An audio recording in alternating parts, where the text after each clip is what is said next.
चिंतन आम्हाला ऐकवावं. त्यानंतर बाबूशाहशी संक्षिप्त संवाद, प्रश्नोत्तर आणि त्यांचं कविता वाचन आणि मग आधी सांगितलं त्यानुसार कार्यक्रम संपेल. फार फार तर माझ्या अंदाजाने 1.25 तासाचा आता अवधी उरलेला आहे.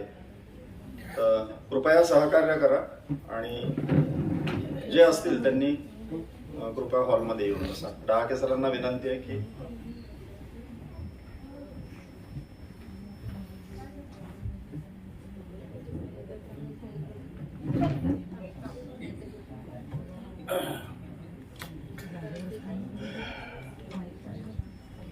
या कार्यक्रमाचे अध्यक्ष प्रदीप दाते, ज्यांच्या कवितांचा अनुवाद रवींद्र रुक्मिणी पंढरीनाथ यांनी केलेला आहे, त्या कवयित्री बाबूशाह कोहली, खुद्द रवींद्र आणि आपण सगळ्यांना नमस्कार. अनुवाद, भाषांतर हे दोन्ही शब्द मी वापरणार आहे. ते प्रचारात आहेत. मी मूळ पुस्तक वाचलेलं नाही. प्रेम गिलहरी दिलखरुण हे पुस्तक मी वाचलेलं नाही. माझ्या मते भाषांतर किंवा अनुवाद कोणासाठी असतो तर ज्यांना ती भाषा येत नाही, समजत नाही, अशा लोकांसाठी. स्पॅनिश मला येत नाही, इंग्रजीतून मी ती कादंबरी वाचतो, म्हणजे इंग्रजी भाषा मला येते म्हणून मी वाचतो. अशी साधारणपणे आपली कल्पना असते की या दोन गोष्टी, म्हणजे मूळ भाषा जिथे अवगत नाही त्यातलं साहित्य आपल्याला समजलं पाहिजे, यासाठी भाषांतरं केली पाहिजे. उलट प्रक्रियेने हेच आहे की ज्यांना मराठीतलं वाचता येत नाही त्यांचं इतर भाषांमध्ये जायला पाहिजे. पण त्या आपल्या देशातल्या भाषा असो की बाहेरच्या देशातल्या असो. त्यामुळे ही भाषांतराची किंवा अनुवादाची प्रक्रिया ही संस्कृतीच्या दृष्टीने, केवळ साहित्याच्या नव्हे, संस्कृतीच्या दृष्टीने अत्यंत महत्त्वाची आहे. वेगवेगळे भाषा समूह, त्या भाषा बोलणारे लोक, त्यांच्याशी आपण जोडलं जात असतो. त्यामुळे इथे जरी मी हा संग्रह वाचलेला नसला तरी थोडीफार हिंदी मला वाचता येते, समजतेही. पण तरीसुद्धा आपल्या देशातल्या एका महत्त्वाच्या भाषेतलं साहित्य हे मराठी द्यायला पाहिजे, याविषयी काही दुमत असू शकत नाही. आणि आपण मराठी लोकांचं हे भाग्य आहे की आजच्या आघाडीचे कवी हिंदीतून मराठीत आलेले आहेत. श्रीकांत वर्मा यांची कविता मराठीत आहे, केदारनाथ सिंह यांची आहे, अलीकडचे आमच्या 60वी पिढीतले चंद्रकांत देवकाले, विनोद कुमार शुक्ल हे अत्यंत महत्त्वाचे कवी मराठीमध्ये आलेले आहेत. ज्ञानेंद्रपती. फक्त उणीव मला ही जाणवत होती की कवयित्रींपैकी फारसं, म्हणजे मला तर एकच नाव आठवतं, गगन गिल यांच्या कवितांचा अनुवाद कविता महाजननी केलेला आहे. पण दुसऱ्या कुठल्या कवयित्रीच्या छिटपुट कविता आलेल्या आहेत, नाही असं नाही, पण एक संग्रह या रूपाने आला नाही आहे. आणि तो या बाबूशाह कोहली यांचा आला आहे. ही फारच अभिमानाची गोष्ट आहे. आणि मला असं वाटतं की यापुढे आणखीही हिंदीमध्ये उत्तम असं जे काही साहित्य असेल ते वर्णमुद्राने भाषांतर करून छापायला काही हरकत नाही. आपल्या भाषेची ती समृद्धीच असते. या कवयित्रीच्या या संग्रहाविषयी हिंदीत अशी एक समजूत आहे की या प्रेमाच्या कविता आहेत. माझ्या मनात असा प्रश्न आला आहे की बहुतेक प्रत्येक कवी प्रेमाच्याच कविता लिहित असतो, म्हणजे देशाच्या कविता कोणी लिहित नाही. मग ते एखाद्या व्यक्तीविषयीचं प्रेम असेल, स्त्री असेल, पुरुष असेल, किंवा समाजातली सामान्य माणसं, त्यांच्याविषयीचं प्रेम, सगळे आम्ही कवी लोक प्रेमाविषयीच लिहित असतो. परंतु ही जी काही कविता आहे, बाबूशाह कोहली यांना असं वाटतं की या नुसत्या प्रेमाच्या कविता नाही आहेत, तर त्या प्रेमापर्यंत पोचण्याच्या कविता आहेत. तो प्रवास, ती यात्रा जी आहे ते समजून घ्यायचं आहे. प्रेम काय असतं. आणि त्यांनी अन्यत्र असं म्हटलेलं आहे, प्रेम ही गोष्ट संदिग्ध आहे. जसं सत्य संदिग्ध असतं, ईश्वर संदिग्ध असतो, तसं प्रेमसुद्धा. नक्की काय आहे प्रेम, त्याचं स्वरूप काय आहे, हे काही फारसं समजत नाही, ते अनुभवायचं असतं. पण अनुभवणं कधी कधी खोटंही ठरू शकतं. आपल्याला वाटतं की हा अमुक अमुक अनुभव आहे, पण त्याहून वेगळाच काहीतरी तो अनुभव असू शकतो. ही प्रक्रिया आहे. कविता लिहिणं, कवितेच्या माध्यमातून त्या प्रेमापर्यंत जाऊन पोचणं. आणि मगाशी काही कविता आपण ऐकल्या आहेत की त्यांचं हे प्रेम जे आहे ते केवळ एखाद्या व्यक्तीपुरतं मर्यादित नाही आहे. ते अनेक दुःखी कष्टी माणसाविषयी बोलतात, स्त्रियांविषयी बोलतात. या सगळ्या गोष्टीचा अर्थ असा आहे की सीमित असा शब्द जेव्हा आपण करतो प्रेम यासारखा, तर तो करू नये. खूप मोठा विशाल असा अर्थ त्या शब्दाला आहे आणि या संग्रहामध्ये त्याची मला जाणीव होते. मला या संग्रहाची थोडक्यात ओळख करून द्यायची आणि ती केवळ मराठी संग्रहाची ओळख करून द्यायची आहे. पण तरीसुद्धा आधी मी त्यांच्या एका 400 ओळीच्या कवितेचं वाचन करणार आहे. ते कशासाठी करणार आहे आपल्या लक्षात येईल. जिनकी भाषा में विष था, जिनकी भाषा में विष था, उनके भीतर कितना दुख था. दुखों के पीछे अपेक्षाएं थी, अपेक्षाओं में दौड़ थी, दौड़ने में थकान थी, थकान में हताशा थी, हताशा में भाषा थी, भाषा में विष था, उनके भीतर कितना दुख था. ही आहे कविता. ह्या कवितेमध्ये त्या सगळ्या दुःखी कष्टी माणसाविषयी म्हणू आपण, नुसत्या स्त्रिया नाही, नुसते पुरुष नाही, सगळीच माणसं. पण तेव्हा जेव्हा ती कडवट होऊन बोलू लागतात तेव्हा ती भाषा द्वेषाची नसते. त्या मागे असणारं जे दुःख आहे ते त्या भाषेतून व्यक्त होतं. अनेक कविता आहेत त्यांच्या, वेगवेगळ्या आशयाच्या, अभिव्यक्तीच्या कविता आहेत. त्या सगळ्या समजून घेण्यासाठी आपल्याजवळ काहीतरी एक साधन पाहिजे असं मला वाटलं. कसं समजून घेता येईल या कवयित्रीच्या कविता? तर एक मॉडेल मला सापडलं. थोडक्यात सांगतो.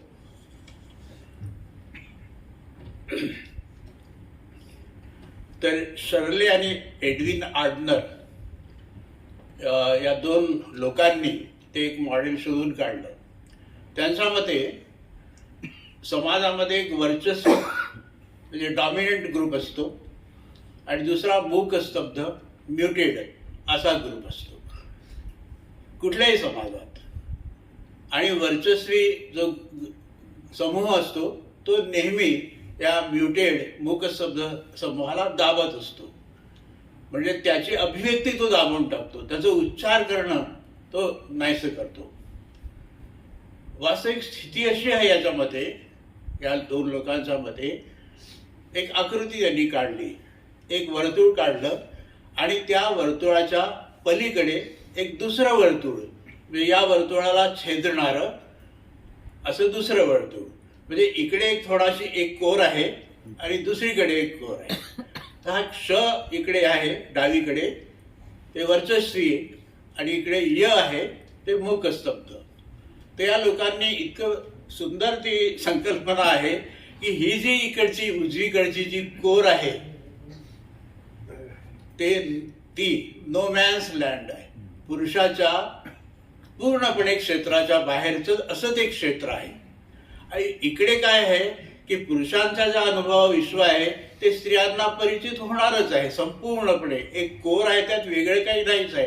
पण ही जी कोर आहे त्या वर्तुळाच्या बाहेरची ते आदिम स्वरूपाचं क्षेत्र आहे. आणि स्त्रियांची अभिव्यक्ती जी होते ती या आदिम क्षेत्रातून होत असते. जो प्रदेश पुरुषाच्या प्रज्ञेला किंवा बुद्धिमत्तेला आवाक्याचा नाही आहे, तिथपर्यंत जाऊन पोहोचू शकत नाही, अशा प्रकारची ते क्षेत्र असतं. आणि हे लेखनामधून कवयित्रींच्या व्यक्त होतं. आणि हे मॉडेल आपण जर घेतलं त्यांचा शब्द वाईल्ड असा आहे. हे जे क्षेत्र आहे ते वाईल्ड स्वरूपाचं. तर वाईल्डच्या अनेक छटा आहेत. तर साधारणपणे आपण त्याला आदिम असंच म्हणूया, कारण की कुठल्याही प्रकारचे संस्कार न झालेलं, कुठल्याही धारणेत आधीच तयार असलेल्या संचात जे बसत नाही ते वाईल्ड स्वरूपाचं आहे. म्हणजे वेगळंच आहे, ते निराळ स्वरूपाचं ते असं आहे. आणि ती जी आहे ती फिमेल स्पेस आहे. ते खऱ्या अर्थाने स्त्रियां संस्कृतीमधून ज्या काही गोष्टी घेतात त्या तिथेच असतात. आणखी एक गोष्ट तिथे सांगितली जाते की संस्कृती आपण म्हणत असतो, पण पुरुषाची संस्कृती म्हणून जी एक वर्चस्वी आहे तेवढीच ती आहे. पण स्त्रियांची स्वतःची पण एक संस्कृती असते, जी स्त्रियांचीच केवळ संस्कृती असते आणि ती पुरुषांना माहीत नसते. अनेक घरातल्या अनेक गोष्टी, शब्द, वाक्प्रचार, म्हणी तुम्ही लक्षपूर्वक ऐका, बऱ्याच गोष्टी ह्या पुरुषांच्या अनुभव क्षेत्राच्या पलीकडच्या असतात. ह्या दोनही गोष्टींचा विचार केल्यानंतर या संग्रहामधली एक कविता मी सांगतो तुम्हाला आता. स्त्रीची कितीतरी मने, स्त्रीची कितीतरी मने, कितीतरी मनांचे कितीतरी राजे. स्त्री एक राज्य जे सामावत नाही आपल्या भूगोलात. ही जी ओळ आहे, जे सामावत नाही आपल्या भूगोलात, राजे भूखंडांवर राज्य करीत राहतात. एका छोट्या छोट्या भागावर ते राज्य करतात, पण हा विशाल जो काही जे साम्राज्य आहे ते आवाक्याच्या बाहेरचं आहे. हीच जाणीव या संग्रहातल्या अनेक कवितांमधून व्यक्त झालेली आहे. हे माझे पहिलं प्रिमायसिक आहे. काही कसा बदल एकदम जाणवतो अभिव्यक्तीतला. आशय जवळपास याच पद्धतीचा आहे, पण रचना एकदम वेगळी आहे. ती कशी आहे पहा. ज्या दिवसात या कवितेच्या सुरुवातीच्या ओळी आहेत, ज्या दिवसात तू माझ्या देहाच्या भूगोलाची चाचपणी करत होतास, अशी वरती ओळ आहे. बाकी इतर ओळी आहे. शेवटी ज्या येतात त्या ओळीच आहे. त्या दिवसात मी खोदत होते खोल विहीर केवळ थेंबभर पाण्यासाठी. म्हणजे एक जे परसेप्शन आहे वर्चस्वी समूहाचं, ते आहे देहाची चाचपणी करण्याचं, देहाच्या भूगोलाची चाचपणी करणे. तुम्ही दृश्य रूपात पहा, चाचपणी हा शब्द आणि खोल खोदणे हा शब्द, ह्या दोन शब्दांचंच वजन एकदम वेगळ्या प्रकारचं आहे. ही चाचपणी वरवरचा भाग आहे. विहीर खोदत जाणे, आता या संपूर्ण रचनेचा अर्थ आपल्याला ताबडतोब उमगतो. तो काही शब्दामध्ये सांगण्याची गरज नाही. मगाशी गणेश म्हणाले त्याप्रमाणे ही व्यंजना आहे. हा व्यंजित होतो अर्थ इथे. इथे आपण मुख्यार्थापाशी वाच्यार्थापाशी थांबूच शकत नाही, पलीकडे आपण जातच असतो. हा चमत्कार जो आहे तो यांच्या कवितेमध्ये आलेला आहे. आणि रवींद्र यांनी ह्या कवितांचं भाषांतर करत असताना हा आशय बरोबर योग्य त्या शब्दामध्ये अनेक ठिकाणी पकडलेला आहे. काही एखाद दुसऱ्या ठिकाणी मी पण चुका दाखवू शकतो, पण त्या मला आता दाखवायच्या नाही आहेत, कारण जे चांगलं आहे काय या संग्रहामध्ये ते मी थोडं सांगणार आहे तुम्हाला. म्हणजे अभिव्यक्ती केली जात असते, शब्द वापरले जात असतात, ती रूपके असतात, उपमा असतात, अलंकार असतात, विचलन असतं, अनेक गोष्टी साहित्यात आपण हे शब्द ऐकलेले असतात. कसे येत असतात ते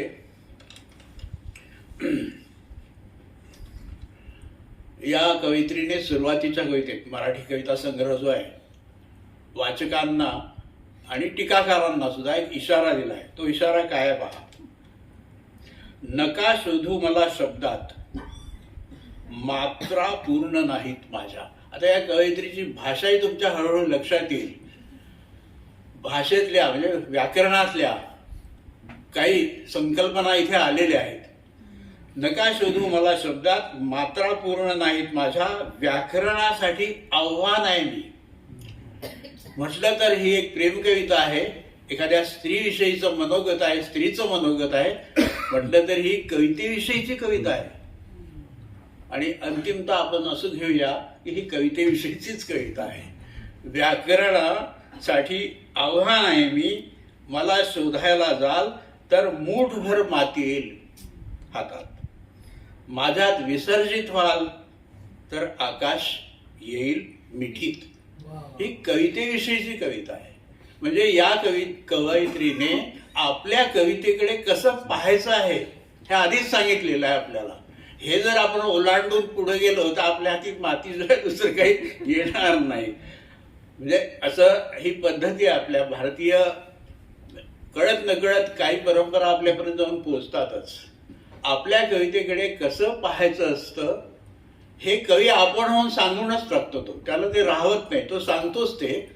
ही कविता त्या प्रकारची आहे की ह्या दरवाजातून आपण इकडे जायचं आहे या कवयित्रीच्या कवितेकडे. तर या संग्रहातल्या काही ज्या चांगल्या गोष्टी मला सांगायच्या आहेत त्या आता थोडक्यात सांगतो. शब्द कसे वापरले जातात. स्वप्नात झालेल्या आघाताचा उपचार झोपेच्या बाहेर शोधणं चूक आहे. सुभाषितच आहे. म्हणजे ज्या लेखकाच्या वाङ्मयातून अशा ओळी काढता येणार नाही तो लेखकच नाही. म्हणजे आपण असं अतिशयोक्ती थोडी वापरूया. असं कोटेशन काढता येणं एखादं ही फार महत्वाची गोष्ट असते. कारण तो अनुभवाचा अर्क त्या एका वाक्यात येऊन बसलेला असतो. बघा, स्वप्नात झालेल्या आघाताचा उपचार झोपेच्या बाहेर शोधणं चूक आहे. या कवितेमध्ये स्त्रीचा देह, स्त्रीचं मन, स्त्रीची दुःख या सगळ्या गोष्टी वेगवेगळ्या पातळ्यांवर कवितेमध्ये आलेल्या आहेत. आणि त्या मला अशा वेगळ्या अशा स्वतंत्रपणे नोंदवाव्या असं वाटलेलं आहे. आता उदाहरणार्थ हे बघा, अश्वत्थामा हा शब्द तर आपण नेहमीच ऐकलेला आहे.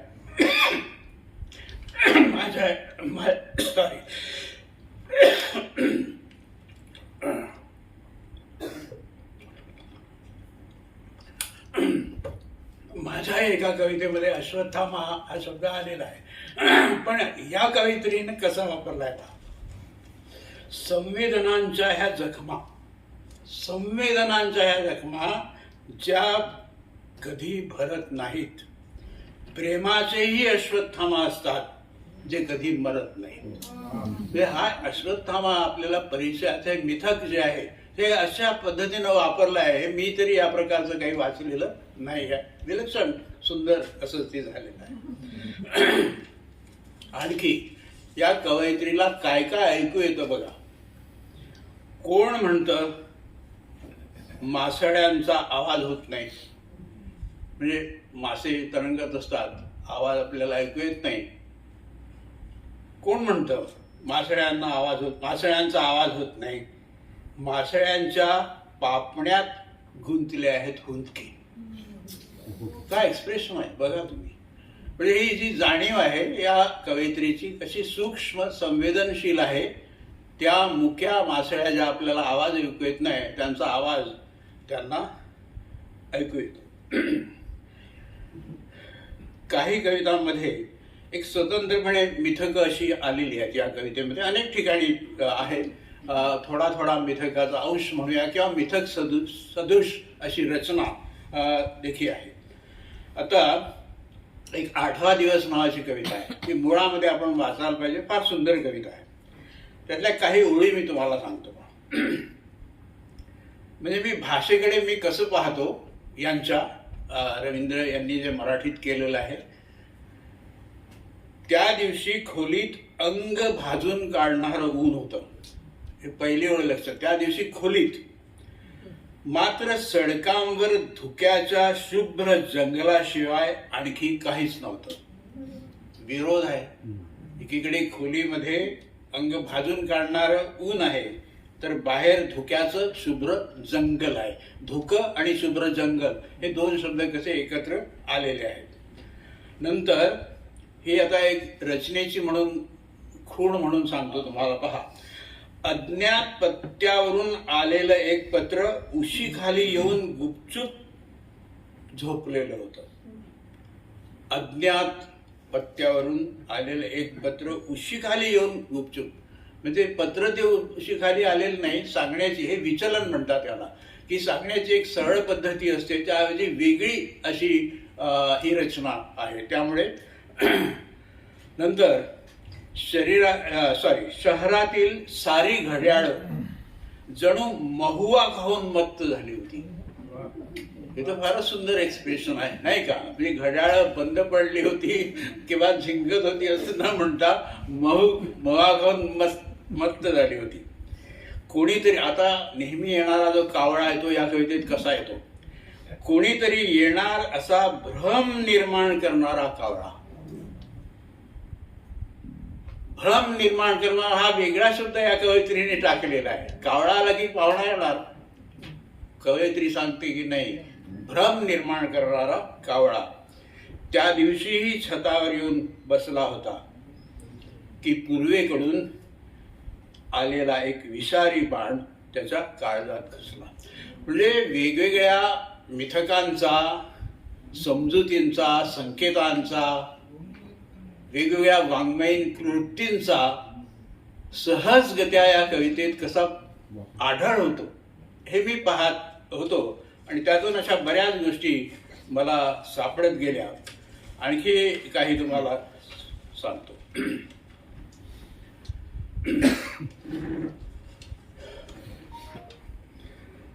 म्हणजे निराळ्या पद्धतीने कसं हे कवयित्री लिहिते, त्याला विचलन हा शब्द मी लावत असतो. पापण्यांच्या आवरणाखाली झाकलेलं पुस्तक, पापण्यांच्या आवरणाखाली झाकलेलं पुस्तक आपलं नाव लपवू पाहत. आता इथे पुस्तकाच्या संदर्भात जी अभिव्यक्ती आहे ती पापण्याच्या आवरणाखाली झाकलेलं पुस्तक असं म्हटलेलं आहे. भाषेच्या संदर्भात सुद्धा एक ती नेहमी कोट करता येईल अशा प्रकारची एक कविता आहे, ती थोड्या वेळाने मी सांगतो तुम्हाला. ही निव्वळ भाषा नाही, काहीतरी ती व्यक्त करत असते, आणि त्या जे काही व्यक्त केलं जातं यामध्ये एक प्रकारे खोल अनुभव असतो, आणि तो अनुभव पुष्कळदा या कविता संग्रहात सांगायचं म्हणजे तो सुखद नसतो. त्याला दुःखाची एक छटा असते, किंवा की खोल दुःख कधी कधी आपोआप त्यातून व्यक्त होऊन जातं. जसं की मृत्यूला स्पर्शून आलेल्या स्त्रिया जगतात कमी, जगण्याचं सोंग अधिक करतात.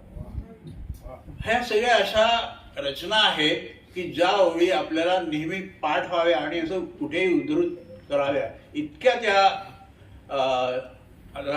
शक्तिमान वगैरे शब्द वापरणं बरोबर वाटत नाही, पण त्याच्यामध्ये एक ताकद आहे त्या ओळींमध्ये, ती आपल्याला सहज जाणवते. मला एक तर यांचं एक्सप्रेशन खूपच आवडलं, कारण ते मी सुद्धा कधी कधी वापरत असतो, पण वेगळ्या संदर्भात, ते तुम्हाला सांगतो. मी स्पॅनिशमध्ये बोलते, तू हिब्रूत ऐकतोस, आणि आपल्याला लोक वाचतात ब्रेलमधून. पण या कवितेतली सर्वात सुंदर ओळ मला जी आवडली आहे ती मी तुम्हाला सांगतो.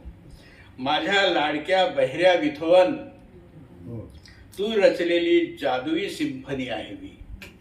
हे जे वापरलेलं आहे इथे, आम्ही आमच्या घरी आमच्या पत्नीला बिथोन म्हणतो, त्याचं कारण मी तुम्हाला नंतर सांगतो. तर हे बिथोन बहिरा होता आणि अप्रतिम संगीत रचना त्यांनी केल्या होत्या. ते असं ते या कविता संग्रहामध्ये अनेक कवितांमध्ये खूप वेगवेगळे संदर्भ आलेले आहेत. वाचक थोडासा माहितगार असायला पाहिजे. मग अशी गणेशनी सांगितलं, चित्रकला, नृत्यकला, नाट्य, अनेक ऐतिहासिक किंवा पौराणिक संदर्भ.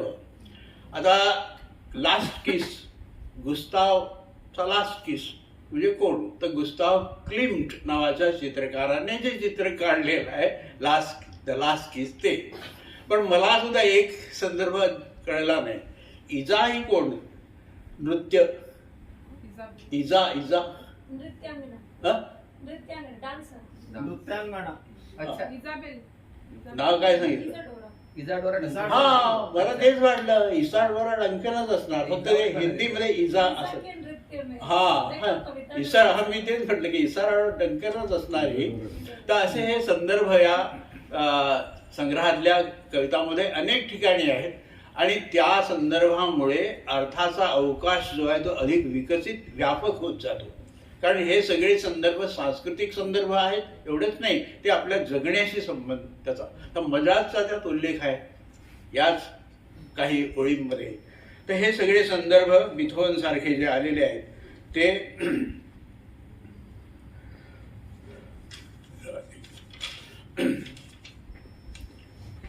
हा. नंतर आपण ज्या जगामध्ये जगत असतो ते जग वेगवेगळे धर्म पाळत असतात, त्यांच्या श्रद्धा असतात, त्या सगळ्या गोष्टी आपल्या नित्याच्या जगण्यामध्ये अंगवळणी पडलेल्या असतात. जसं मगाशी 8वा दिवस सांगितलं. आता एका कवितेमध्ये 6व्या प्रहराची नमाज हे कवितेचं शीर्षकच आहे. अप्रतिम अशी ती कविता आहे. या कवितेतल्या काही ओळी बघा.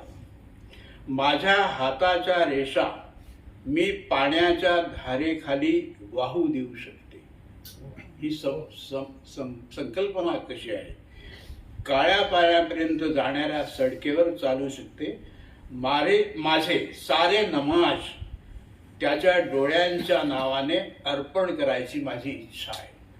तर ही काय जी अभिव्यक्ती या हिंदीमध्ये त्यांनी लिहिली आहे आणि मराठीकरण याचं केलेलं आहे रवींद्रनी, ते आवडत गेलं मला, म्हणून मी हे असं सारखं असं कोट केलं. अरे की म्हणजे एक एक पाहायला लागलो एक एक ओळ, तेव्हा नवच काहीतरी त्यातून जाणवत राहिलं. या संग्रहातली पायताण ही कविता मला अतिशय आवडली. चालत राहणे पायताण म्हणजे संबंध कविता संग्रहभर कवयित्री चालतेच आहे वेगवेगळ्या कवितांमध्ये.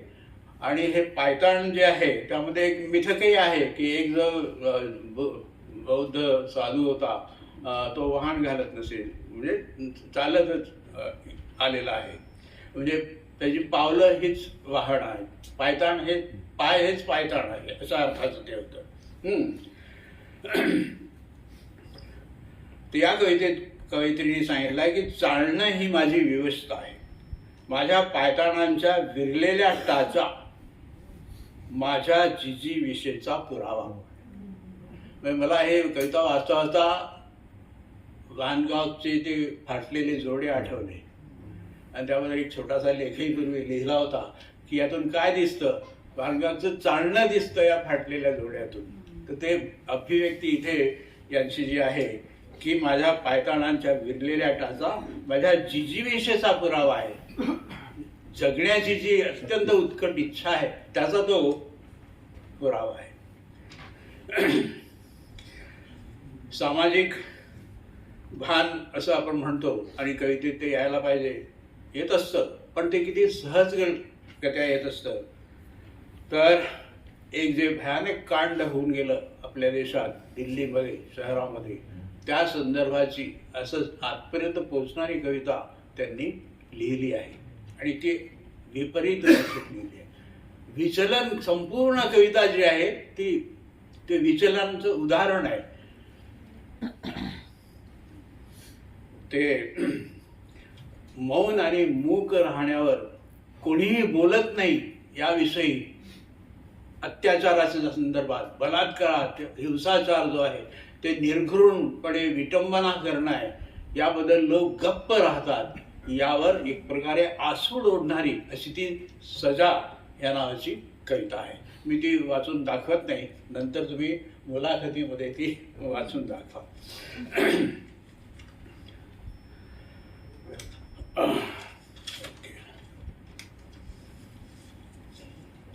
या कवितेमध्ये म्हणजे निसंशय प्रेम कविता ज्याला म्हणता येतील अशाही खूप कविता आहेत आणि त्या सुंदर कविता आहेत. मगाशी गणेशनी उणीव बरोबर दाखवून दिली की बऱ्याच काळामध्ये मराठी सुद्धा जे कवी लोक आहेत ते प्रेमाच्या कविता लिहित नाही. त्या समाजाच्या प्रेमाचा लिहितात, परंतु व्यक्तीविषयीचं जे प्रेम असतं, स्त्री असो किंवा पुरुष असो, त्या संदर्भामध्ये लिहित नाहीत.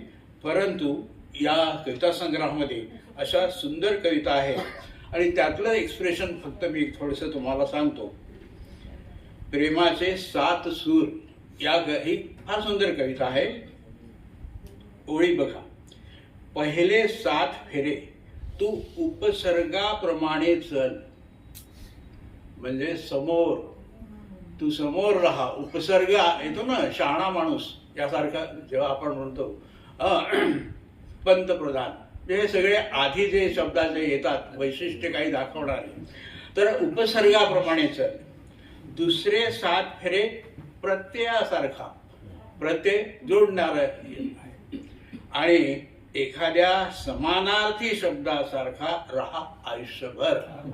हे भाषा वापरून हे जे काही केलेलं आहे ते खूपच छान आहे. म्हणजे आपली नेहमीची भाषा, व्याकरणाची भाषा, भाषा विज्ञानातली भाषा, इथून सुद्धा सामग्री या कवयित्रीने उचलली आहे आणि किती अर्थपूर्ण रीतीनं ती मांडली आहे. हे नुसतेच शब्द नाही आहेत, नुसत्याच काही नवीन काहीतरी करायचं व्हावं असं नव्हे. मग एखादी साधी ओळ सुद्धा कशी काव्यात्मक बनते. मी देहभर फक्त प्रेम परिधान केलं आहे. एवढे एकच ओळ पुरेशी आहे, यापुढे कविता लिहायची गरजच नाही, इतकी ओळ ही असे विलक्षण अशा प्रकारची आहे. बर, असो तर मी एका कवितेविषयी आत्ता बोलणं टाळतोय. ब्रेकअप ही कविता मला स्वतःला खूप आवडली आहे, परंतु तिच्या विषयी बोलायला माझ्याकडे काय पुस्तक नव्हतं. मी आजच पहिल्यांदा हे पुस्तक पाहिलं आणि हिंदी तर नव्हतंच. ते मोबाईलवरून काही खरं नाही, तरी मी बऱ्याच ओळी मागे पुढे करून लिहून काढल्या.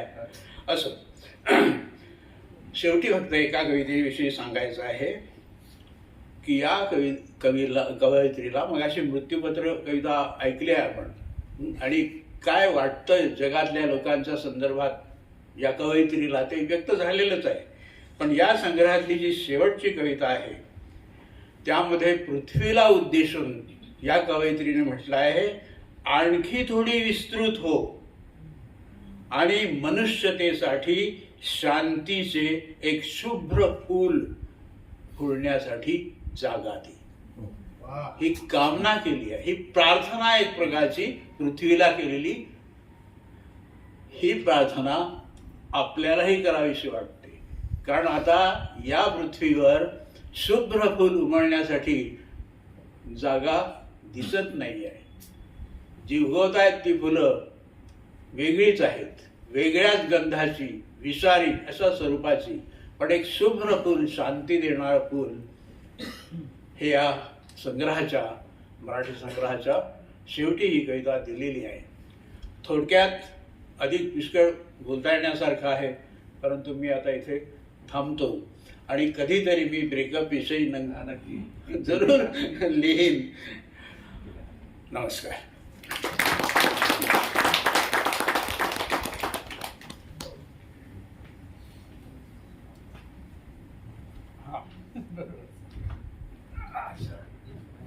तुम्ही इथंच बसा. नाही, नाही ते रचना बदलतोय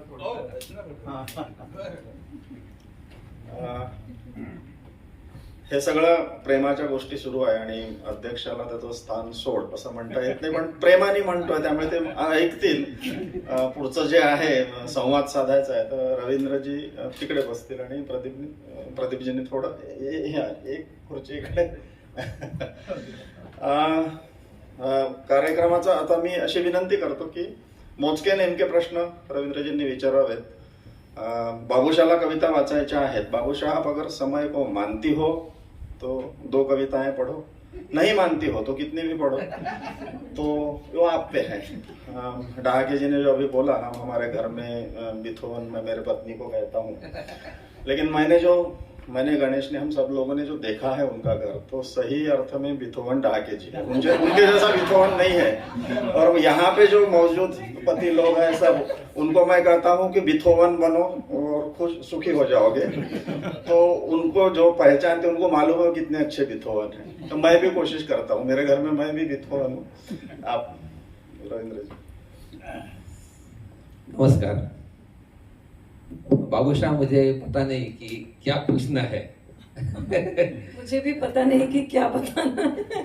क्योंकि नॉर्मली ऐसा होता है कि जो ऐसे भेंट बात जो बहुत प्लान करके थोड़े संक्षेप में ज्यादा से ज्यादा बात क्या है इस तरह प्लान करके, वो तो मुझे आपकी वो बात याद है कि चीजें हम करते नहीं हो जाती है, तो मैं भी उस फ्लो में जो आएगा मैं बोलूंगा, ठीक है, वो पूछूंगा। और इतनी सारी बातें हैं कि हम रात भर भी बातें करें तो वो खत्म होने वाली नहीं है, ये तो बात है। लेकिन थोड़ी पहले मैं इससे पहले बातचीत से पहले थोड़ा मैं कहूंगा कि मैंने अनुवाद यानी बाबूशाह से पहचान कैसे हुई, क्यों किया इतना। तो मेरे लिए अनुवाद और प्रेम एक चीज है। तो कोई भी चीज अपने को जब अच्छी लगती है, भारतीय इसका मतलब क्या होती है, तो हम उससे अपना वो अपनी सी लगती है, उसको अपना बनाने का मन करता है, फिर वो कोई भी चीज हो। तो कोई मैं रचना पढ़ता हूँ तो मुझे कभी बहुत सारी चीजें अच्छी लगती है अपने को। कुछ समय के साथ में अरे क्या यार क्या बकवास चीज मुझे कभी अच्छी लगी थी, या कुछ वो कुंद हो जाती है चीजें। कुछ चीजें बार बार आके मन को वो कटोरती रहती है, कुचोरती रहती है, और तुम कितना भी बंद करो वो तुम्हारे दिल को दरवाजे खोलकर आ ही जाती है। तो वैसे होता है, फिर लगता है ये जो चीज है उसमें जो अपना नहीं है, तो फिर अपना नहीं इसका क्या है, तो अनुवाद करता हूँ मैं। इसका मतलब मेरी भाषा में, मेरे मुहावरे में उस चीज को मैं लाना चाहता हूँ। मैं कहता हूँ कि मैं तुझसे कुछ चुराना चाहता हूँ, कहते हैं प्यार में कहता हूँ तुझसे जरा कुछ चुराना चाहता हूँ। तो मुझे लगा बाबूशाह इतनी अच्छे लगे, और इसलिए मुझे लगा कि वो एक तो लगता है कि जो उन्होंने कहा ना, मुझे लगा कि मैं तो बहुत देर से लेट 50 साल के बाद लिखने लगा शुरू किया। जब मनस्वी और आप लोग तो दोनों को ऐसे कि आप लोग तो बहुत छोटे थे तभी से पता चला कि भाई जिंदगी में क्या करना है, हम बहुत ठोकरे खाकर उधर पहुंचे हैं। तो मुझे जो चीज आप लोग बार बार बोले, मुझे चीज बहुत लगी है कि अरे यार प्रेम से बढ़ के कोई चीज ना, मराठी में कोई प्रेम कथा प्रेम कविता क्यों नहीं कहता, ये मेरी बहुत अंदर की बात थी। और मैंने ब्रेकअप जब पढ़ ली ना तो मैं तो अवाक हो गया कि यार ये तो उससे कुछ नहीं चीज हो सकती।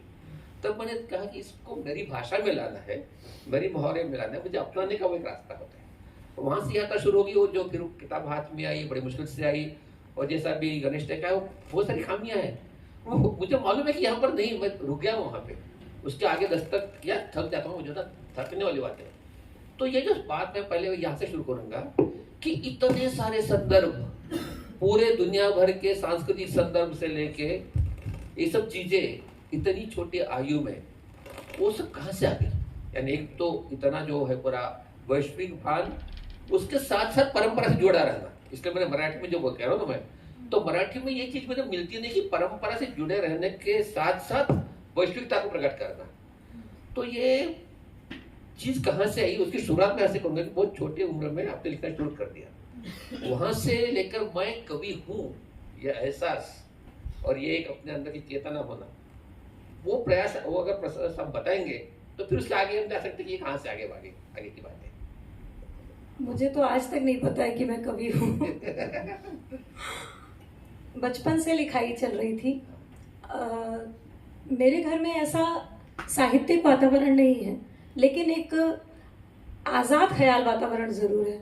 मेरे माता पिता इतने प्रगतिशील विचारों के हैं कि उन्होंने मुझे इस तरह का माहौल मुहैया करवाया कि मैं जो कर सकती थी वो कर पाती। मेरे लिए कोई भी ऐसी चीज़ बंदिश जैसी थी नहीं। मेरी पढ़ाई लिखाई बोर्डिंग स्कूल में हुई है। वो तो जब मुझे शुरू में पता भी नहीं था कि मेरे माता पिता दूसरे माता पिताओं से अलग हैं। वो तो जब मैं बोर्डिंग स्कूल में गई तो मुझे पता चला कि मेरे माता पिता दूसरे अभिभावकों से अलग हैं। तब मुझे ये बात मालूम चली और बहुत शुरुआत से ही लिखना शुरू हो गया था। पहले तो ऐसे ही पन्नों पर लिख दिया करती थी, पन्ने घर भर में उड़ते रहते थे। मेरी माँ उनको संभालती थी और कहती थी कि बेटा ये बहुत ज़रूरी चीज़ है, इनको संभाल कर रखा करो। फिर मुझे एक डायरी गिफ्ट की गई तो मैंने डायरी में लिखना शुरू किया। लेकिन मैंने कभी ये सोचा नहीं था कि मैं कभी जाकर कवि बनूंगी। वो मेरे लिए सिर्फ एक अभिव्यक्ति का माध्यम था और चूंकि मैं बोर्डिंग स्कूल में थी, थोड़ा सा घर से दूर होने की वजह से जो एक होम सिकनेस होती है, एक अकेलापन लगता है, तो मेरे पास एक बहुत बड़ा स्पेस था जिसमें मैं डायरी के माध्यम से खुद को अभिव्यक्त कर सकती थी। दूसरी चीज़ ये थी कि जो मेरी उम्र के जो लोग थे उनसे मैं मेच्योर थी, तो उनके साथ बहुत इजी कम्युनिकेशन नहीं हो पाता था। वो मुझे थोड़ा बच्चे लगते थे, तो मैं कहाँ जाती, तो मेरे पास डायरी एक जगह थी। इस तरह से मेरा लिखना शुरू हुआ। फिर पीछे जितनी चीज़ें पढ़ रही थी, वैश्विक धरातल पर भी जो चीज़ें पढ़ रही थी वो बनी रह गई थी, लेकिन जब मैं कविता लिख रही थी तो वो प्रयास करके मैं उसमें नहीं लाई। कविता लिखने की प्रक्रिया मेरी इस तरह से रही है कि जब कोई चीज़ बहुत आवेग से आती है तो मैं उसको लिख कर छोड़ देती हूँ, उसको मैं तुरंत कभी भी रिलीज नहीं करती, कभी भी लोगों के सामने नहीं लाती। और एक मेरी रचना प्रक्रिया में एक चीज़ और समय के साथ मैंने महसूस की कि अगर मैं लिख रही हूँ और उस समय किसी को पता चल गया कि मैं कुछ लिख रही हूँ या किसी ने देख लिया, वो सिकुड़ जाती है। ये मुझे नहीं मालूम था पहले, ये पीछे के सालों में मैंने जाना कि अगर किसी को पता चल गया कि मैं कोई कविता लिख रही हूँ तो वो सिकुड़ जाती है। तो इस बारे में मैंने अपने साथियों से, जो विद्वान लोग हैं, जो जीवन के दर्शन को समझते हैं, उनसे जब बातें की तो उन्होंने इसका एक बड़ा सुंदर सार निकाला कि सृजन की प्रक्रिया, जो आप विश्व भर में जितना भी जो कुछ भी रचा जा रहा है, रच रहा है, जीवन जो पैदा हो रहा है, वो सब कुछ अंधेरे से आ रहा है, कहीं किसी एकांत से आ रहा है, कहीं किसी चुप्पी से आ रहा है। तो ये मेरी रचना प्रक्रिया में ये चीजें आती गई। तो पहले तो मैं उसको एक पहला ड्राफ्ट बनाकर रख देती हूँ, भूल जाती हूँ। फिर उसके बाद जब कुछ समय के बाद उसमें दूसरा या तीसरा ड्राफ्ट में काम करने बैठती हूँ तो सहज तौर पे जो चीजें आती जाती हैं, जो याद में है, वो होते चलती है। मुझे कभी एहसास नहीं होता कि मैं कुछ कर रही हूँ। आज तक भी 5 किताबें आ गई और इनके बाद भी मुझे लगता है कि ये लिखी मैंने कब। मुझे वो समय, आप कह रहे थे कि बाबूशागर समय को मानती हूँ, आज अगर मैं पीछे मुड़कर उस समय को देखूं जब ये कुछ रचा गया है तो बता नहीं पाऊंगी कि वो किस समय में रचा गया है। वो समय बिल्कुल गायब रहा है और वो चीजें सामने आ गई सहज तौर पर। मैं समझ सकता हूँ इस बात को, क्योंकि हम सब उस तरह की प्रक्रिया से जब गुजरते हैं तो अनायास हो जाता है। लेकिन मैं अभी ये कहूँगा, जैसे प्रगतिशील माँ पिताजी का एक प्रभाव, उनके जो खुलापन मिला, फिर जिस वातावरण में आप बड़ी हो रही थी, एमपी में थे, प्रगतिशीलता का जो एक उसका भी जो दायरा बन जाता है, यानी फिर हर कोई एक तो दुष्यंत कुमार इतना पढ़ने लगता है, नहीं तो शाहिर बनना चाहता है, तो अपनी कविता यानी स्लोगन ही होनी चाहिए। अभी शाहिर की कविता में स्लोगन बनती है, उसकी एक खूबसूरती है, लेकिन जो स्लोगन नहीं बनती ऐसी भी खूबसूरत चीजें हो सकती है। लेकिन उसका दबाव जो मराठी में भी देख रहे हैं, जिसका जिक्र हो रहा है, हिंदी में भी काफी है। तो ये बहुत अलग अलग तरह के दबाव से मुक्त होकर कैसे लिख रही है? ये बहुत सारे दबाव उनके ही ऊपर होता है जो कुछ बनना चाहते हैं। मैं कभी कुछ नहीं बनना चाहती थी, तो मेरे ऊपर कोई दबाव था ही नहीं, और आज भी मैं दबाव मुक्त होकर ही लिखती हूँ, क्योंकि मुझे कुछ बनना था ही नहीं। ये कहीं किसी साक्षात्कार में मैंने कहा भी है कि मेरा जो कवि रूप है, या मुझे जो कवि मानते हैं, मेरे पाठकों की स्थापना है। मैं तो जो जी रही हूँ उसको बस दर्ज करते चल रही हूँ। और शुरुआत में मैं इसके प्रति बहुत ही अंतर्मुखी थी, बहुत इंट्रोवर्ट थी। केंद्रीय विद्यालय में काम करती हूँ, पहली पोस्टिंग थी छिंदवाड़ा में, 3 साल मैं वहाँ रही। 3 साल किसी को नहीं पता मैं कविता लिखती हूँ, इतने चुपचाप कविता लिखती थी। केवी नंबर 1 GCF में जब गई जबलपुर में, वहाँ भी 2 साल किसी को नहीं पता चला, पर किताब आ गई तो और अवार्ड डिक्लेयर हो गया, तो कितना चुपता हो, तो बात सामने आ ही गई। तब मुझे पता चला कि हाँ, कुछ मुझसे ऐसा संभव हो पा रहा है जिससे बहुत सारे लोग जुड़ रहे हैं। लेकिन इसको मैंने कुछ सोच कर नहीं किया, किसी महत्वाकांक्षा के तहत नहीं किया कि किसी को इंजीनियर बनना है, किसी को डॉक्टर बनना है, किसी को एडमिनिस्ट्रेटिव ऑफिसर बनना है, किसी को कवि बनना है। तो ये मुझे नहीं बनना था। तो यही बात, जैसे जहाँ पर आप पढ़ाती है केंद्रीय विद्यालय में, वहाँ पर अभिभावक बच्चों को इसलिए भेजते हैं कि वो कोई IIT जाए, IIM में जाए, विदेश में जाए, तो तुम्हारी जिंदगी की एम्बिशन क्या है, ये जो पूछा जाता है, और आप ऐसे बच्चों को तैयार करते हो जो जवाब देते हैं कि मेरा जिंदगी की एम्बिशन सुखी होना है। ऐसा जवाब देने वाले बच्चों आपके संस्कारों के कारण जो उनके वो तैयार होते हैं, तो उसके बारे में अभिभावक, बाकी शिक्षक, बच्चे वो क्या सोचते हैं? क्योंकि बच्चों के बारे में जो है वो खिलौने कविता में आ ही गया है। हाँ। तो वो जो सोच आपकी है, आपका जीना और कविता से कोई फर्क नहीं करता, वो जीना वो कविता में प्रकट हुआ है, लेकिन वो पूरे प्रतिकूल माहौल में जब इस तरह की आप बातें करते हैं तो उसका क्या होता है? जब मैं बच्चों की बातें करती हूँ, बच्चे तो मुझसे जुड़ते ही हैं, वो तो खुश होते ही हैं, उनकी तो मैं प्रिय हूँ ही। लेकिन जब उनके अभिभावक आते हैं तो मैं उन अभिभावकों से उनकी बातें करती हूँ, और कुछ ही दिनों के अंदर वो अपने दुख मुझसे कहने लगते हैं। तो वो कई बार कुछ अभिभावक समय लेकर भी आते हैं कि आपसे थोड़ा सा समय मिल जाएगा, बात करना चाहते हैं।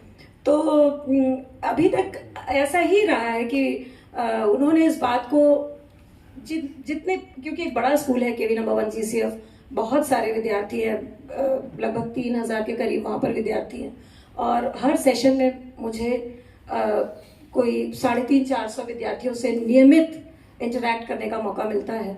तो उनके जो पेरेंट्स आते हैं, मैं ये नहीं कहती कि बहुत बड़े स्तर पर परिवर्तन आ रहा है, लेकिन वो जब मुझसे जुड़ते हैं, जब मेरी बातों को सुनते हैं और समझते हैं, तो फिर वो रियलाइज करते हैं और वो ये भी मानते हैं कि वो भी तो यही चाहते थे, और उनके अंदर का बच्चा जाग जाता है। अरे वाह।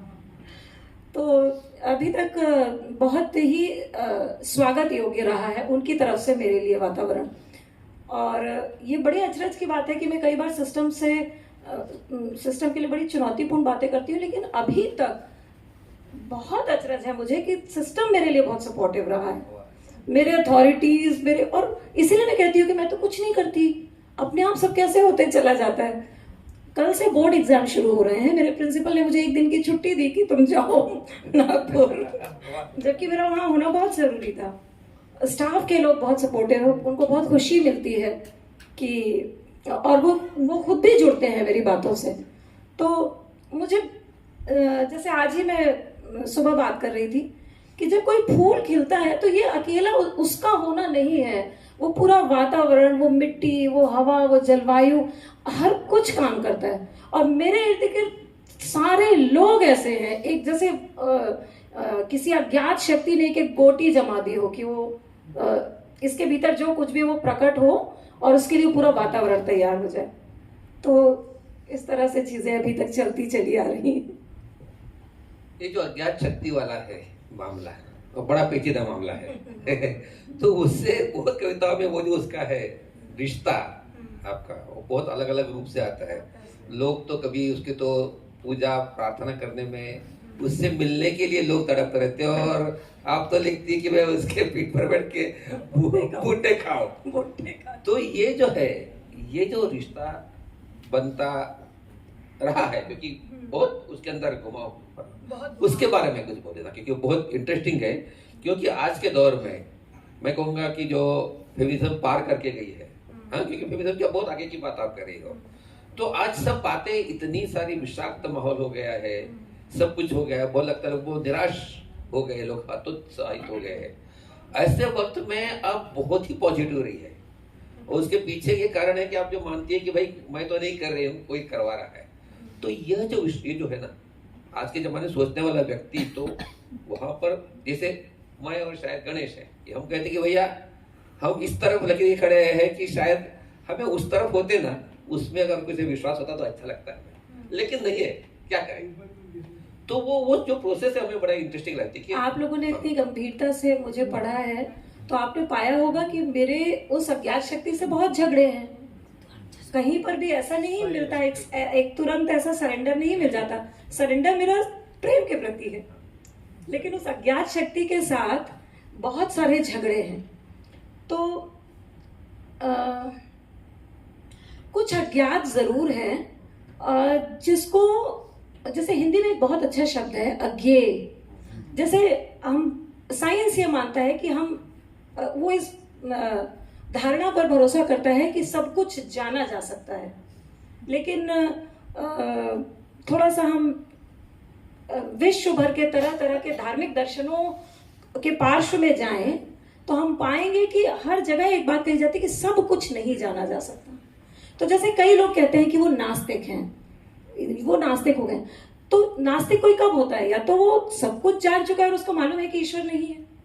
एक संभावना यह है कि वो सारा ब्रह्मांड जान चुका है, एक एक कोना घूम चुका है और अब उसको पता चल गया कि ईश्वर नहीं है। और इसी तरह से आस्तिक जो है, या तो उसने कहीं कुछ देख लिया है। तो मैंने जिस तरह से चीजों को देखा, मैंने पाया कि दोनों ही धारणाएं हैं। जैसे आस्तिकता एक धारणा है, वैसे ही नास्तिकता एक धारणा है। जिस तरह से आस्तिकता में बहुत सारे अंधविश्वासों की गुंजाइश है, उस तरह से नास्तिकता में भी बहुत सारे अंधविश्वास हैं। तो मेरे जैसे व्यक्ति के लिए मैं कोई बहुत सूटेबल संज्ञा तो नहीं पाती, पर मुझे फिर भी लगता है कई बार कि एक लंबे समय तक मैं खोजी रही। मैंने चीज़ों को बहुत रैशनलाइज ढंग से ढूंढने की कोशिश की और मैं बहुत हैरान हूँ कि हिंदी पट्टी में मेरे पहले कविता संग्रह से लेकर अभी जो ब्रह्मलता आया है, इसके बीच का अंतर अभी तक किसी ने नहीं रेखांकित किया और आपने उस चीज़ को पकड़ लिया। तो मैं इस चीज़ ने मुझे बहुत अचरज से भरा कि आपने कितनी गंभीरता से पढ़ा।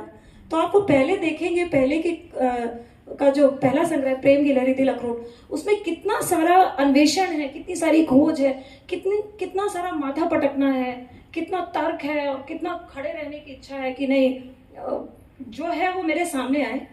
लेकिन वो धीरे धीरे एक हमारे जीवन की जो अंतर यात्रा होती है, उसमें हमारे सामने कुछ चीजें प्रकट होती हैं जिसको हम कभी भी भाषा में नहीं कह सकते। अब मैं आपको मजे की बात ये बताऊं कि आज जब मैं इस सभागार में आई, पहले 1 घंटे में यहाँ पर क्या बोला गया ये मुझे नहीं समझ में आया, लेकिन आज सुबह से मुझे यहाँ जो प्यार मिल रहा है वो मुझे समझ में आता है। क्या बात है। आज मैं ताई के पेरेंट्स से मिलने गई थी, तो बाबा मेरा हाथ पकड़ के बैठे थे। ना मैं उनकी भाषा समझ रही हूँ ना वो मेरी भाषा समझ रहे हैं, लेकिन वो हाथ को जो हम पकड़े हुए थे मुझे वो समझ में आती है।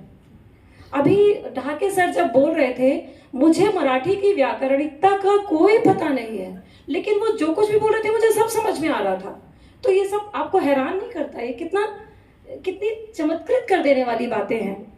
आप जब बोल रहे थे मुझे कुछ नहीं समझ में आ रहा, लेकिन मुझे मालूम है कि आप एक ह्यूमरस व्यक्ति हैं। तो इसका मतलब जैसा मैंने जीवन को देखा और समझा, भाषा के आगे जरूर कोई चीज है। और मुझे ऐसा लगता है कि मेरी कविता वहां से आती है जब एक व्यक्ति को चोट लगती है तो वो दर्द से कराहता है, तो वो कराह होती है, वो मराठी कराह नहीं होती, वो हिंदी कराह नहीं होती, वो सिर्फ कराह होती है। और मुझे ऐसा लगता है कि मैं ब्लेस्ड हूं, मैं उस कराह को थोड़ा महसूस कर पाती हूँ। तो मुझे नहीं पता वो अज्ञात शक्ति क्या है, इसीलिए तो अज्ञात नाम दिया। ज्ञात हो जाता तो क्या बात थी, लेकिन कोई चीज है जो भाषा के आगे है और वो वहां से हम पर उजागर होती है, लेकिन सिर्फ तब जब हम जीवन के प्रति खुले होते हैं। अगर हमने धारणा बना ली कि हम तो नास्तिक ही हैं या हम तो आस्तिक ही हैं, मेरे घर में मैं कभी 2 अगरबत्ती नहीं जलाती, कभी नहीं जलाती, लेकिन हमेशा बहुत प्रोटेक्टेड फील करती हूँ। और जैसा कि आप कह रहे थे कि तुम्हारे अंदर बहुत सकारात्मकता है, नहीं है सकारात्मकता। अगर सकारात्मकता होती तो साथ में नकारात्मकता भी होती, क्योंकि ये दोनों साथ साथ ही चलते हैं। ये संभव नहीं है कि सिर्फ जो व्यक्ति सकारात्मक हो, आपने जरूर कभी ध्यान दिया होगा कि जो बहुत पॉजिटिव लोग होते हैं कई बार वो बहुत गहरे अवसाद में आ जाते हैं, क्योंकि उनके ऊपर सकारात्मक होने का बोझ होता है। तो मैं न सकारात्मक हूँ न नकारात्मक हूँ, लेकिन जिस तरह के माहौल में मेरा जन्म हुआ और जिस तरह की जीवन को देख सकने की एक दृष्टि मुझे मिली, तो शायद मैं चीजों को एक साक्ष्य की तरह देख पाती हूँ। तो उससे मुझे बहुत सारी ब्लेसिंग्स दिखाई देती हैं, बहुत कुछ अच्छा दिखाई देता है। मुझे लगता है कि मैं शायद उन तमाम लोगों से नहीं लड़ सकती जो वृक्ष काट रहे हैं, लेकिन मैं शायद 2 बीज कहीं लगा सकती हूँ। क्या बात है। तो मैंने सोचा कि मैं यही कर लेती हूँ। इस तरह से चीजें हो रही। तो ये साक्षी भाव आपको बुद्ध की तरफ ले गया या बुद्ध साक्षी भाव की तरफ ले गया? या दोनों अब मुझे आया लग रहा है से मैं जाके? कहीं आ या जा नहीं रही हूँ, ठहरी हुई हूँ। बहुत लंबे समय तक आई गई हूँ, लेकिन और उसको मैंने भाग के घर में शीशे की लड़की में दर्ज किया है कि बहुत समय से एक ठहराव महसूस होता है। द्वंद्व तो बहुत रहा है, इसमें कोई शक नहीं। एक लंबा समय बहुत द्वंद्व में, अवसाद में, निराशा में गुजरा है, लेकिन फिर धीरे धीरे चीज़ों को बहुत दूर से देख पाने में मैं ये नहीं कहूँगी कि मैं पूरी तरह से समर्थ हो गई हूँ, लेकिन एक जो चेष्टा रही है उसने थोड़ा ठहराव पैदा किया है। तो एक ज़ेन जो बुद्धिज़्म की ही एक स्ट्रीम है, तो उसमें एक कहावत है, कहते हैं when the student is ready the master appears. तो मैं नहीं गई बुद्ध के पास, पर शायद किन्हीं क्षणों में हो सकता है उनको लगा हो कि अब आ जाते हैं इसके पास। नहीं गई, कविता नहीं गई। कविता नहीं लिखते। तो मुझे लगता है कि पहले जिसका मैंने ये किया ना, इस किताब में जो सारे ट्रेंड्स है ना, वो जो बहुत सारे चीजें पढ़ा उसमें एक ही संग्रह में दिखाई देते वहां से। और जो यात्रा है बहुत वर्बोस भी एक तरह से, कि अपने जमाने की यंग लोगों की जो है थोड़ी आवेग वाली कविता से लेके बिल्कुल अंडर प्ले वाली कविता है, कम मिनिमल शब्दों, वो सब प्रोसेस भी दिखाई देती है। मैं सिर्फ ये कहूँगा कि जैसे गांधी के लिए कहते थे कि भाई सत्य ही उनके लिए ईश्वर था, तो उससे अलग तो कोई नहीं था, वो ईश्वर को जानना चाहते थे, इस सत्य को। तो बस इसके लिए तो प्रेम ये ईश्वर ही है, तो प्रेम के रास्ते पे निकल पड़ी है, इसलिए जो चीजें उसको सहजता से स्वीकार करते, जैसे स्वीकार अस्वीकार की बात ही नहीं है। तो ये बहुत सहजता जो कविताओं में आ रही है, तो उसका थोड़ा सा जायका हमें दे दे। ये बातचीत अभी थोड़े इसको विराम देते हैं, क्योंकि लोगों को बहुत इच्छा है कविता सुनने की आपसे। अनुराधा अय्यर श्याम जी ने इतना सुंदर पाठ किया है कि उसके बाद में कविता पाठ के नाम से ही नर्वस हो रही हूँ। और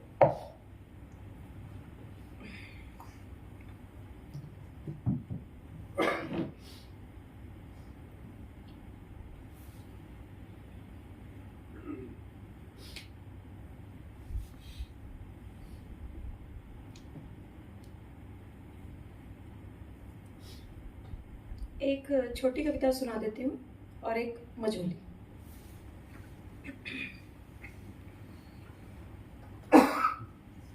इस कविता का शीर्षक है प्रेम की गालियां। क्या किसी ने जीवन में ऐसा प्रेम किया है जिसमें गालियां न दी हों? गालियां प्रेम का अंग है। लेकिन जब मेरे जीवन में प्रेम घटा और गालियां भी आई, तो वो किस तरह से आई? प्रेम की गालियां। तुम्हें औषध मिले पीर ना मिले, तुम्हें औषध मिले पीर ना मिले, दृष्टि मिले दृश्य ना मिले। तुम्हें औषध मिले पीर ना मिले, दृष्टि मिले दृश्य ना मिले, नींदें मिले स्वप्न ना मिले, गीत मिले धुन ना मिले, नाव मिले नदी ना मिले, गीत मिले धुन न मिले, नाव मिले नदी न मिले।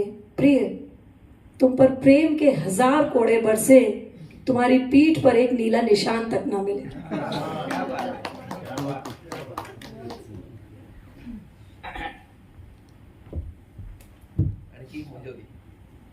ये आखिरी कविता सुना देती हूँ। इसका शीर्षक है मैं अभंग। एक दिन उसने कहा, तुम्हें चोट पहुंचाना संभव नहीं, इसलिए नहीं कि तुम प्रतिकार नहीं करती या तुम जानती नहीं कि प्रतिकार कैसे किया जाए, वरन इसलिए कि तुम्हारे स्थान पर प्रकृति प्रतिकार करती है। अब यहां से कविता शुरू होती है। ज्यों हवाओं की स्लेट पर फूल लिख देते, अपनी वर्णापेत वर्णमाला, फूलों की भाषा दूर दूर फैल जाती है। जो हवाओं की स्लेट पर फूल लिख देते, अपनी वर्णापेत वर्णमाला, फूलों की भाषा दूर दूर फैल जाती है। पानी के पन्नों पर रंग रच देते एक छंद मुक्त कविता, अनछुए इंद्रधनुष के शीर्षक की ओट तले कविता में पन्ने विलीन हो जाते हैं। पेड़ों के हृदय पर उकेर देते प्रेमी अपने सादे नाम, शिलालेखों पर अंकित करते महान शासक अपने पुण्य दान, अपने अपने ढंग से सब अमर हो जाते हैं। ऐसे ही बिना मुहूर्त एक सांझ। ऐसे ही बिना मुहूर्त एक सांझ तुमने यह मंत्र बांध दिया मेरे तावीज में कि मुझे चोट पहुंचाना संभव नहीं। आघात प्रतिघात के खटराग से शुद्ध हो निर्गुण के राग में ढल जाती हूँ। मैं अभंग तुका के केवली कंठ में शरण पाती हूँ। बहुत धन्यवाद।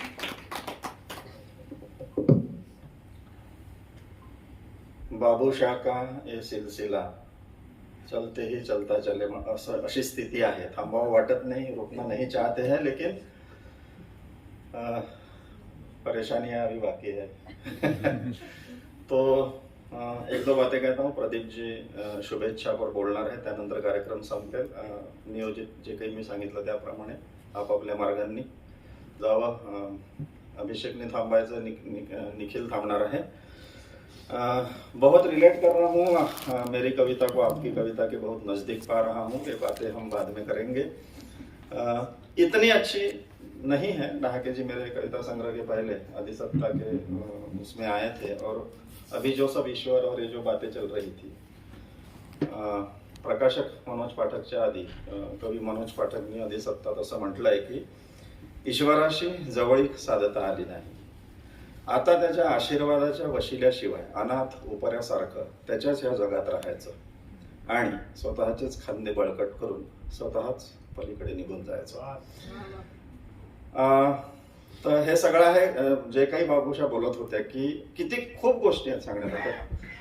वर्णमुद्रा का मोटो है, हम कवियों को नहीं छापते, जिन्हें कवि बनना है उन्हें नहीं छापते, जिसे कविता लिखना है उनका हमारे पास स्वागत है। और यहाँ तो होड़ लगी है कवि बनने की, तो बहुत बहुत कुछ मिला है आज। बहुत सुंदर आप आई। आपने कहा आप ह्यूमरस व्यक्तित्व के हो। असल में मैं नहीं हूँ, मैं किसी रोते हुए बच्चे को हंसाना चाहता हूँ, कोशिश करता हूँ। और पता नहीं मुझे भी मैं इतना मुस्करा रहा हूँ, कुछ गम छुपा रहा हूँ। तो ठीक है, वो बात अलग है। और आपके प्रिंसिपल साहब को कहना तो तेरी 2 टकियों की नौकरी, नागपुर वालों का लाखों का सावन जा रहा था, वो हमने बचा लिया। प्रदीप जींना विनंती करतो शुभेच्छा पर त्यांनी बोलावं आणि त्यानंतर आभार मानलेच आहेत, त्यानंतर कार्यक्रम संपला असं समजावं।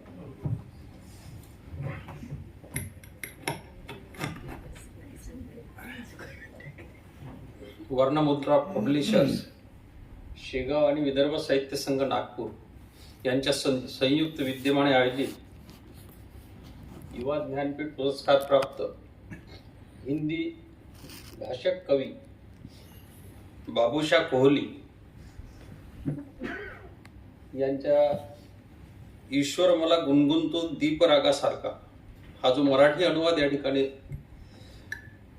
रवींद्र नुकमुने पंढरीनाथ यांनी केलेला आहे, त्या कार्यक्रमाला उपस्थित असलेले प्रमुख अतिथी आणि यावर ज्यांनी महत्त्वाचं भाष्य केलं ते आमचे आदरणीय वसंत आबाजी डहाके। या ठिकाणी आमचे स्नेही गणेशजी, ज्यांच्या कविता संग्रहाचं प्रकाशन आत्ताच या ठिकाणी पार पडलं, त्या बाबूशाह कोहली आणि रवींद्र रुक्मिणी पंढरीनाथजी, आणि ज्यांच्यामुळे या वर्णमुद्रा प्रकाशनाचा एक कार्यक्रम शेगावऐवजी नागपूरमध्ये झाला, ते आमचे मित्र मनोजजी पाठक आणि या ठिकाणी उपस्थित असलेले सर्व। यापूर्वी जे काव्य वाचन या ठिकाणी झालं ते श्याम धून आणि मनस्विनी अनुराधाजी तर एक चांगला कार्यक्रम या ठिकाणी जवळपास 4 तासांपासून सुरू आहे। फक्त एक मध्ये पण त्यांनी चांगलं नियोजन केलं कार्यक्रमाचं की आपल्याला नाश्ताही दिला आणि चहाही दिला आणि नंतर पुन्हा आपला कार्यक्रम सुरू केला। सतत 4 तास जवळपास तो कार्यक्रम नाही चालला, त्यामुळं काही मंडळी काही कामामुळे निघून गेली, एवढेच राहिले तर पुढच्या परंतु जेवण देऊ। कारण आधी पूर्ण जवळपास सगळीच हॉलमध्ये सर्वच खुर्च्या भरलेल्या होत्या, परंतु त्यांना महत्वाचं सांगायचं म्हणजे पत्रकार थांबलेले होते. ते पत्रकार यामुळं थांबलेले होते की महत्वाचं भाष्य या प्रकाशन समारंभाचं घ्यायचं होतं त्यांना, परंतु मग काही कारणास्तव त्यांना जावं लागलं. तर तो भाग वेगळा आहे. तर या ठिकाणी एक चांगला कार्यक्रम या ठिकाणी झाला, त्याबद्दल सर्वप्रथम त्यांचे अभिनंदन करतो आणि त्यांच्या पुढील वाटचालीसाठी शुभेच्छा देतो. आणि दुसरं महत्वाचं म्हणजे वसंत आबाजी ढहाकेंच्याही पुस्तकाच्या अनुवादाचं जो प्रकाशन या ठिकाणी मनोज पाठकांनी केलं, तो प्रेरणा उबाळे यांनी केलेला आहे अनुवाद शुनशेप या कविता संग्रहाचा. तर या दोनही कविता संग्रहाच्या या प्रकाशन समारंभासाठी आपण या ठिकाणी उपस्थित झाला आणि एक चांगला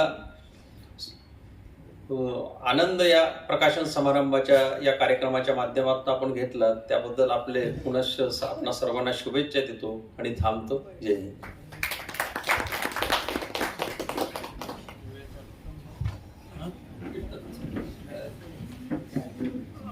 एक क्वेश्चन